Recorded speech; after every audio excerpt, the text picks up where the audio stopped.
Okay. Once again, thank you all for having me. I am Alicia Furlong, one of the assistant directors of financial aid at Siena College. I appreciate you having us. It's very important to us to share our information at an early part in the process so that you guys can feel comfortable with the financial aid process. It isn't necessarily as scary as you might think when you get started, as long as you reach out and talk to your schools. At least Siena, we're very willing and able to help you guys through the process. So hopefully today I'm going to give you some good information and you can get a good head start. So let's see.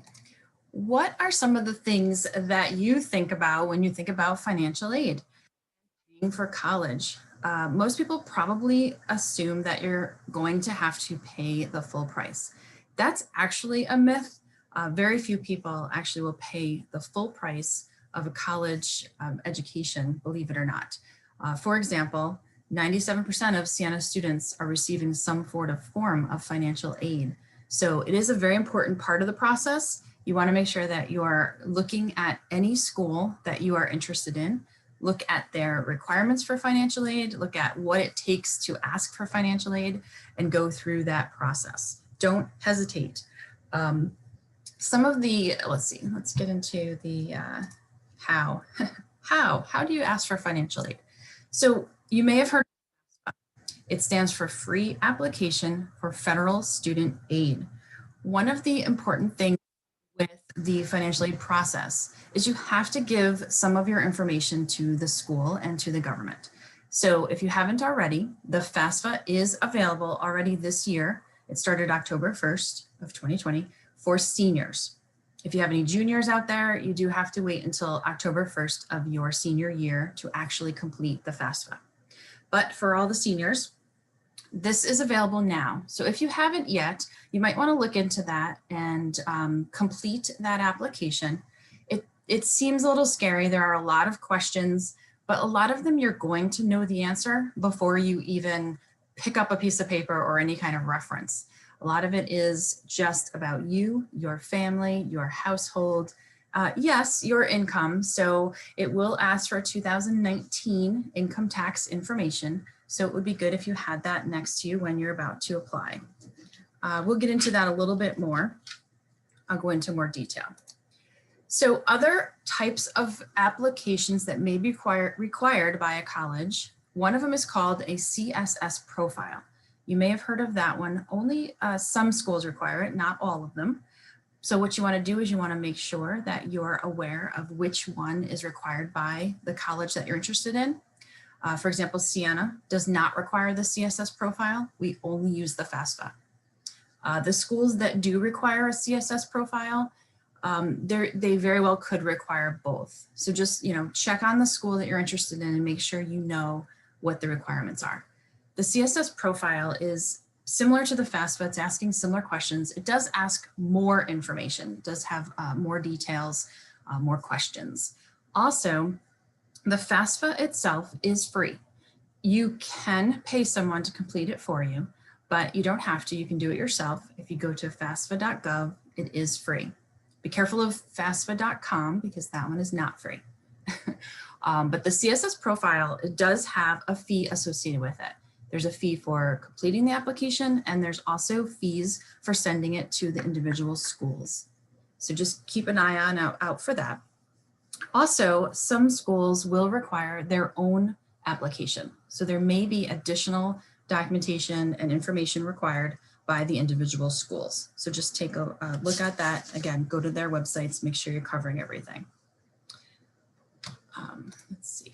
So completing the FAFSA, like I said, it seems a little scary, has a lot of questions in it, but most of them you know. So first thing you do is you're going to create an FSA ID for the student and for the parent. Now, if you are a parent of a student that's already in college, you might already have your own FSA ID. You do not need a new one for the new student. The FSA ID goes along with the person. So the student will create their own and the parent will continue to use their own. If when you're in the application itself, you will see a lot of reference to the word you. Remember, the FAFSA is the student's application for federal student aid. So you do want to make sure that when you're reading all the questions, anytime it says you, it's referring to the student. And then when it's referring to the parent, it will actually say parent. So just keep an eye out for that. Make sure you're entering the right information into the right fields. There are some very specific questions that could be difficult if you're not fully understanding what they're asking. So one of our recommendations is definitely to read the question carefully, but also there are help features all throughout the application. So if you're not sure, you can refer to that section and it will give you some detailed information on what it is that it's asking for. Now, who has to be on the FAFSA? So the parent that is referred to in the FAFSA, it's going to be, it depends on your situation. So if the student is a dependent and they're living with their married parents, both parents do need to be in the FAFSA.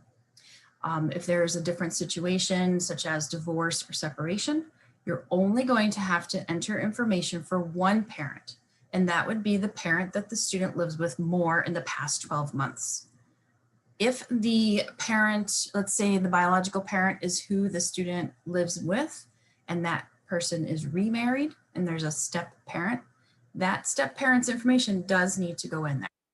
Basically what it's looking for is the household information. So who in the household supplies or provides money or any sort of financial assistance towards the student's education. Now, we talked about it a little bit, but it is going to use 2019's tax information. There is a feature inside the FAFSA, the IRS data retrieval. It's a tool inside. It will ask you, do you want to retrieve your information from the IRS? You should say yes to that. You should let the FAFSA go out to the IRS, get your tax returns and bring it back in. That would be easier for you. It's less data entry, and it certainly cuts down on the possibility of any errors. So when you're doing that, there's a couple questions. One's going to ask you, do you want to do it? Another one's going to say, do you want to get the data? Another one's going to say, do you want to bring the data back? So just keep an eye on those questions. But if you're able to, you should definitely take advantage of that. So what does all of the information that gets entered into the FAFSA do? What happens with that information? So the federal government is going to take a look at all of that information that you provide, especially the items I have listed here. These are really the main parts that they're going to evaluate. And what they're going to do is they're going to come up with a number that they call an expected family contribution. It's also called EFC. You may hear reference to that. It's going to use mostly your adjusted gross income, the taxes that you paid the previous year, which are reflected in your tax returns, your family size, again, how many people are in your household. This can be other students, it can be grandparents. It's anyone that lives in your household during the school year that is financially dependent on the income provided by that household. Also, it asks for the number in college. So it will take into consideration if you have more than one student in college at the same time. It will actually almost cut your EFC in half, because it's saying, okay, parents, you have these assets and this income, but you're providing for more than one student. So it will take that into consideration. And then of course, assets, it's mostly looking for checking and savings, not retirement, and you do not need to list your primary home. However, if you do have rental property, that is something that they do want entered. And again, for assets especially, there is quite a bit of help right in the FAFSA to explain which types of assets should be included and which ones should not. Another big one is the 529. People do ask a lot of questions about that one. So if the 529 is in the parent's name, even though it's got students as beneficiaries or maybe multiple students, if it's in the parent's name, it's a parent's asset. So it does need to be included under the parent's information, not the student. And that does mean even if you have multiple students that you're saving for in the 529, you do have to put the whole amount into your assets. Those are a couple of quick ideas relating to the EFC. Keep in mind that, or when you're going through the questions, keep an eye on what time frame it's asking for. So we talked about the income tax information being from 2019. When it gets to family size and number in college, and those two in particular, they're looking for the actual school year that your student is going to be in school. So that's a little bit more into the future. The asset question is asking for you to give your assets as of that day, the day that you're completing the FAFSA. So keep an eye on and read really carefully what the questions say and what time frame they're looking for. All right, so what happens if the information you're entering, because it's from 2019, is not a true representation of your current circumstances?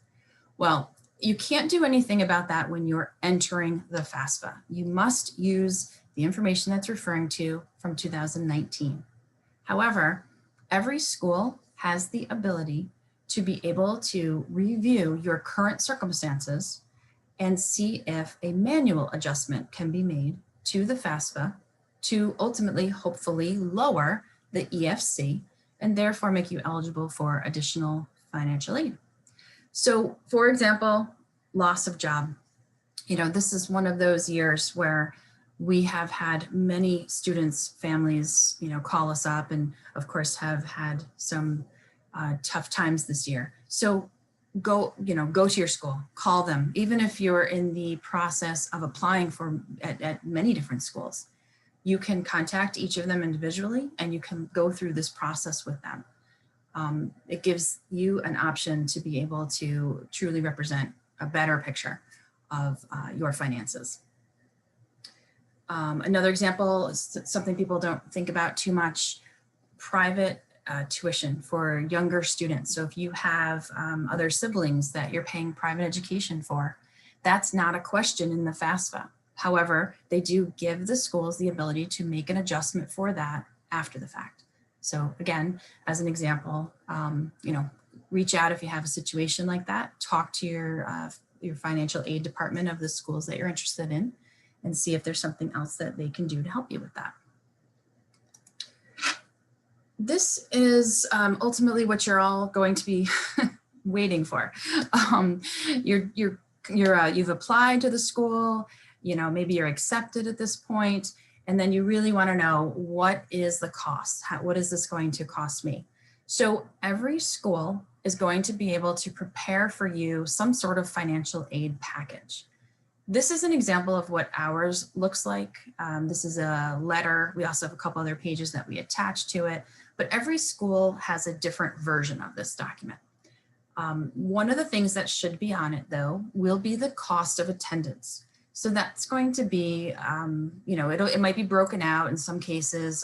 Ours is a total, and it would include, cost of the tuition, the housing, the meal plan, and a lot of what they call direct costs. So those are going to be the costs that you're going to pay directly to the college. So those will be on their letter, their financial aid package.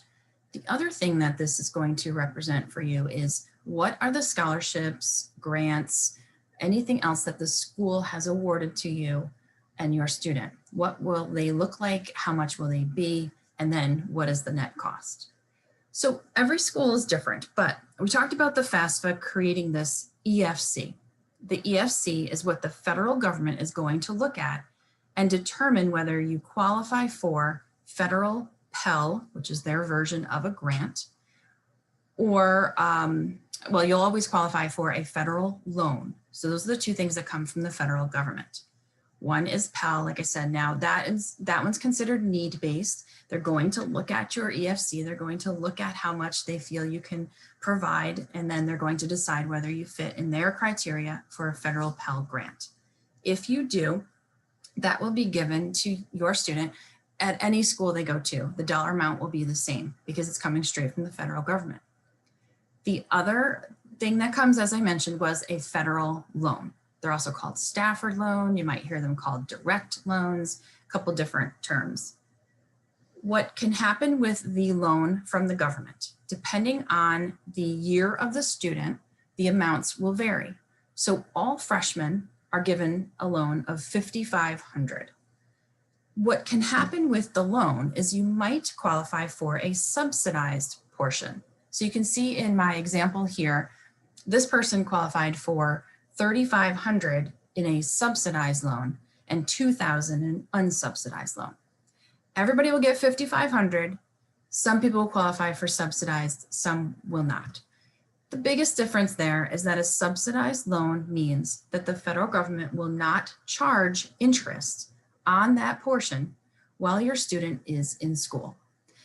These loans can be deferred. You can defer them until after they graduate. You can pay them early. You can pay them during college, or you can defer them, like I said, and not have to pay any payment at all. But an unsubsidized loan, that's going to accrue interest while the student is in school. So this scenario here of $3,500 and $2,000, that's actually the best case scenario because the government will not allow more than $3,500 in a subsidized loan. Sometimes that's going to look like $5,500 unsubsidized. So that's what is offered to you just by doing the FAFSA. That's a choice that you have. You do not have to take it just because it's on the letter. It's just going to be provided to you by the school as an option. So the other thing that happens is the FAFSA then is going to be sent to all of the schools that you choose inside the FAFSA. So if you haven't done it already, you can choose up to 10. So there's enough spots for 10 to enter, and then you'll send the FAFSA to all of those schools. If you have more than 10, you can go back in after you hit submit, you can take out those 10 and you can start a new list. So if you had 2 more, delete all 10, put in the other 2, and then ultimately you have sent it to 12. So what happens when the school gets that information? A couple different things. So each school is going to use your FAFSA in a different way. Each school might have their own version of scholarships, grants, any kind of aid. For example, at Siena, we have an academic merit scholarship. So what that is that you apply as a student, you're accepted, and then we're going to see where you may fall in our category of presidential, for example. That's one of our highest merit scholarships that we have. Franciscan, which is on this example. This is from a couple years ago, but that's another example of a merit scholarship.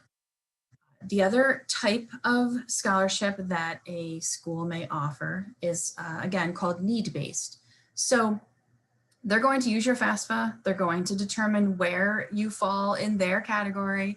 And based on your cost of attendance with that school, the need could change. It could be different from school to school. So those are some of the unique different scholarships or grants that you may receive from each school. What you want to do is you want to read over the letters that you're getting, compare them, make sure you read every single line item, make sure you're understanding every single award. Are these just for 1 year? Are these going to be guaranteed all 4 years? What is the situation? What is the circumstance? What does it take to be able to count on those scholarships or grants? Another type of award that you may qualify for is the state version of the federal Pell that we mentioned before. So New York State offers TAP. You may or may not have heard of that one. Again, you do have to qualify for it. When you're doing the FAFSA, it will determine whether it thinks you might qualify for the TAP grant. And it will ask you, do you want your information to be sent to the TAP application? And if you click yes, what can happen is it will take some of the information that you entered, send it over to HESC, which is the Higher Education Services Corp. They manage the state TAP fund, and it will send over your information, and then we will get a preliminary estimated figure of what you may qualify for in a TAP grant. So this example happens to have one for $500. That is their minimum. They will, if they are going to award you a TAP grant, the minimum they will award is $500. This one's a little bit more based on income. It does consider household. It doesn't necessarily consider assets as much as the FAFSA does, but it does consider income. So that'll be something that you'll have the option to apply for because you live in New York State, as long as you are applying to a New York State school. All right, so then what else can be in a letter? So this example also at the bottom has federal work study. So this is how we show federal work study. Every school does it differently. What is it? It's basically working on campus. It's a job on campus. But what happens is every school gets a different amount from the federal government and has different criteria. So you may see on one letter from one school that you do qualify for work study, and on another you may not. We list it separately like this because it's not taken directly off of your bill or it doesn't directly go to your tuition. It is actually going to be paid to the student as a pay stub. It's a W-2 position that they've hired, they apply for, they get hired and they work, and then they get paid for the number of hours that they work. But it is something that you do have to have financial need for. And so that's part of that FAFSA, part of that calculation, and part of what the school is going to determine whether you qualify for. And then, like I said, you'd work on campus, the student would get paid. There could also be other jobs on campus that are not work study. For example, Siena does have jobs that are not work study that you could apply for. So even if you don't qualify for work study, you might still be able to work on campus. The other thing that you guys can do, and it's very important that you look for this, you can apply for outside scholarships. So, and you probably already know this, or if not, you'll have information inside your Naviance, and your guidance counselors can help you with this as well. There are websites you can go to, there are local clubs and organizations that you can apply to. You should try to get as many outside scholarships as you possibly can. Those are not going to be listed on your letter, just so you know, depending on the amounts that you're awarded by a school and by an outside scholarship. There is still a maximum, but it's kind of more the cost of attendance. So you should try to do the best you can to get as much as you possibly can to help you with your payments. All right, speaking of payments, so what are some of the ways that you can pay that bottom line? So every school is going to give you the top costs. They're going to show you all their scholarships and your grants. They're probably going to show you that federal loan. As long as you did a FAFSA, it will be on their letter. The other thing that may be on there is some schools will list a parent federal loan. So when you're getting your letters and you're comparing school to school, look for the breakdown of what is in that number. Because, for example, Siena does not put a parent plus loan automatically on your financial aid package, but some schools do. A federal parent plus loan is a loan that you are eligible to apply for as long as you are the parent of the student in school. But you do have to apply. It's not the same as the student's loan where it's automatically given to them through the FAFSA. You do have to have a FAFSA completed, but you do not automatically get that Parent Plus loan. You would want to go out to their website, apply for that loan. That one's a little bit more based on credit. They're going to look at your credit history. They're not so much going to focus on the loan amount. So you can put down, there's actually an option where you can say the school can decide. So then the school can take a look at cost of attendance minus all of your aid, minus any other loans that you may have, and then that's how much they might be able to give you. So there is a parent loan. It's the parent is the borrower. Some other options would be private loans. So private education loans are probably more what you're used to hearing when you hear student loans. Sallie Mae is a big one. You've probably heard their name. So a company like a Sallie Mae or a bank, a credit union, anybody local, anybody online, there's lots of sources for you to go look for a student loan that is considered a private loan. And private just means not from the federal government. So you've got your student loan from the federal government. You've got a possibility of a federal parent loan. You also have private student and private parent. So there's lots of options for you for loans. A student who applies for a private loan will probably need a cosigner at least the first couple of years, just because they don't have the credit history established yet.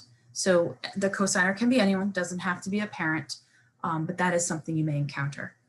What happens is that you guys will decide where you want to go for those loans. And then what will happen is the school will hear from that company that you've been approved, and they'll pay directly to the school. So it's a pretty smooth process. Other than that, Siena at least, and I'm sure many others do as well, we have a monthly payment plan. So this means that instead of you paying out of pocket twice a year in a large sum, you could choose to enroll in a monthly payment plan and spread that payment out over a few months. So for example, if we have 2 payment periods through the year, we have one in the fall, one in the spring, you could do up to 6 months in each of those semesters and spread that payment out. So that's an option you might want to look at or ask your school if they have, if that sounds appealing to you. Other than that, I put home equity on here. Some people don't think of it. If you have a home equity, it just means that you will have some room in your home to borrow. That sometimes we have found people might be able to get a better rate that way. It's really your call, of course. I'm just putting it on there because some people don't think of it. And when you do a home equity loan, it just means that you're getting the money yourself. So it's a little bit different. And then you would make the payment to the school. So those are some things to think about right now, even though it feels a little bit early, but it's a good idea to start thinking, how will you pay for college? And then of course, that leads you to, what are you getting for your money? What is the value of the education that you're paying for? So what we did here is we have a couple, indicators of success that we wanted to recommend that you look out for. So when you're looking at your schools, one of the things that we recommend you look at is retention rate. So retention rate means mostly it's between freshman year and sophomore year. And it means what percentage of the students basically came back to that school the next year. And we feel that that kind of represents the success of the school in the sense that here we went out, we got the student to be accepted. And did we meet your expectations from that first year? Did we fit, were you a good fit in this school? Did we do a good job of getting you to get comfortable, get your education that you were looking for? Did we meet your needs that first year? So that's what retention rate can do. So if you want to look for that when you're looking at different schools. Another thing is the 4-year graduation rate. So these are things that need to be listed and are readily available for you to look at from school to school. Believe it or not, many schools, though they're considering themselves a 4-year college, they may not have a very high percentage of students that actually graduate in 4 years. So that's another thing to keep an eye on. How well is that student taken care of in the 4 years that they're there? How strong is the academics and the advising of that student? Were they be able to stay on path and be able to meet their graduation requirements in the 4 years? I mean, you certainly don't want to pay for more than 4 years. The student probably doesn't want to stay there longer. So those are another indicator of a successful college. Default rate is referring to loan default. So we talked about those federal loans. We talked about, student loans. There are statistics on how well those students at the school are able to pay their loans after college. So that, and then also job placement, salaries, they all point to the success of the student and being able to get a job that pays their expenses after college. So again, you're worried about this large investment. What can you expect from that school as far as after graduation? What kind of success does that school promote from within with their students? This kind of information is available to you. Here's some sources: College Scorecard, College Navigator, College Factual. Those are some websites and that should be able to provide. Not all of them are going to have all schools, but schools do report information to those sources. And it's just something else to keep in mind when you're comparing your schools. So what else can I tell you as far as the main things to look out for at this point in the process? One of the things that I think is important, and I'm just going to, I guess, reiterate what I said already, but reach out to the schools, ask for their requirements or look on their website for their requirements. Make sure that you're included in the process of financial aid. Don't assume that just by being accepted that you're automatically going to be eligible for some of the scholarships that they have. Every school is different. Some have specific applications for specific scholarships. So reach out, contact them, look for information from them. Hopefully they're communicating with you. I know we're very big in communication, so we're always sending out information. So look for that. Also, special circumstances, we talked about that.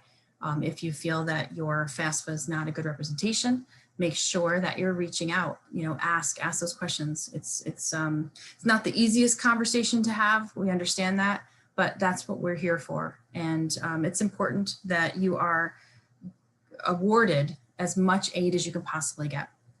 And that's what we want to do. And then also when you get your letters from school to school, just make sure that you are comparing them very carefully. You understand them. Don't hesitate to reach out and ask questions of the school. Make sure that you are very clear on which scholarships are going to continue and which ones have other types of requirements. So that's kind of my summary. I'm actually going to stop recording so that we can answer some questions. So I can go here.